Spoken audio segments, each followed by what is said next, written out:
Hey guys, how's it going today? Thanks for checking out today's video. This is a question that I've received a few times that I wanted to address today, so we're doing some high country content today. So I've had a lot of people ask me, this truck right now has about 104,000 miles on it, and I've had a lot of people ask, whenever I add 100,000 miles, I changed the transmission fluid. And basically what my change consisted of was dropping the pan, changing the filter, and refilling the pan. Just how well the transmission shifts after doing that, and if I've had any issues or not. So that's what I'm going to talk about today. So as I said just a second ago, in a previous video I'd actually dropped the pan and the filter in the transmission and changed out about, I think it was about 6 quarts of fluid in this truck right here.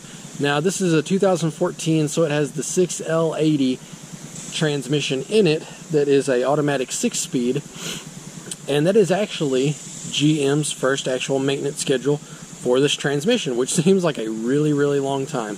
But you know, with these newer synthetic fluids, they are lasting longer and longer all the time. Dexo 6, I believe is the name of it. That's what I ended up using.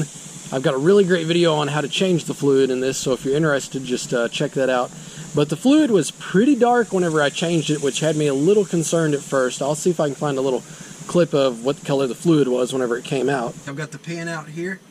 I'm just going to start dumping as much fluid as I can.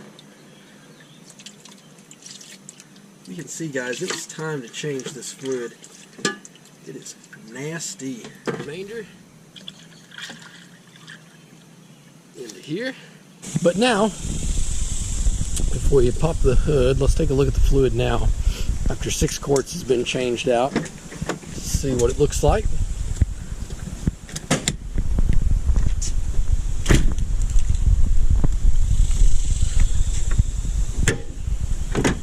There we go. Set you guys down for just a second here so I can pull the dipstick.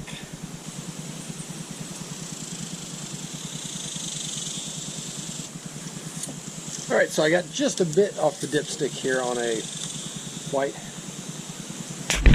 paper towel, but you can see the fluid is much more red. It's still kind of got a brownish, but it was a pretty dark brown whenever I changed it, and that was what was concerning to me. But after 4,000 miles of driving this truck after changing the fluid, I am proud to report that I have had no major issues, and don't believe I'm going to have any major issues. I even had a few people ask me, you know, okay, at 100,000 miles, how are your shifts? Are they better? Are they worse? And I will say, and I don't know, it may just be in my head because it's not, you know, remarkably better, but shifts do feel a little bit smoother, a little less clunky. I mean, you really virtually can't feel them in this truck anyway, but they're not bad at all. Now, I will tell you, if the truck's running cold, it does shift a lot better. I noticed this winter there were some pretty harsh shifts whenever it got real cold, and that's helped smooth those out a lot, at least whenever the transmission's cold. As far as, you know, temperatures, it seems like it heats up a little slower than what it did, but it still runs about the normal range, you know, on a really hot day.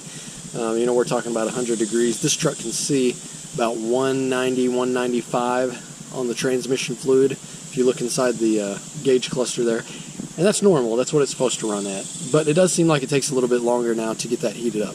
So, overall, would I do it again? Definitely. I'd definitely do it again in a heartbeat. It really wasn't that hard of a job once you got it figured out. I think the only difference I would probably do is, had I owned the truck at 50,000 miles, I would have changed it at 50,000 miles.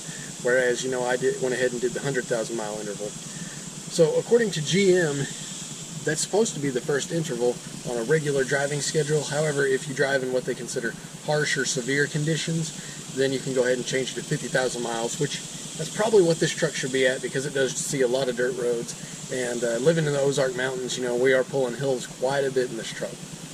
So going forward, I will do it at 50,000 mile intervals, and actually wish I could have first go around on this truck, but it suffered no ill effects so far, and I'm really not that worried about it, so I don't think you guys should be worried about it.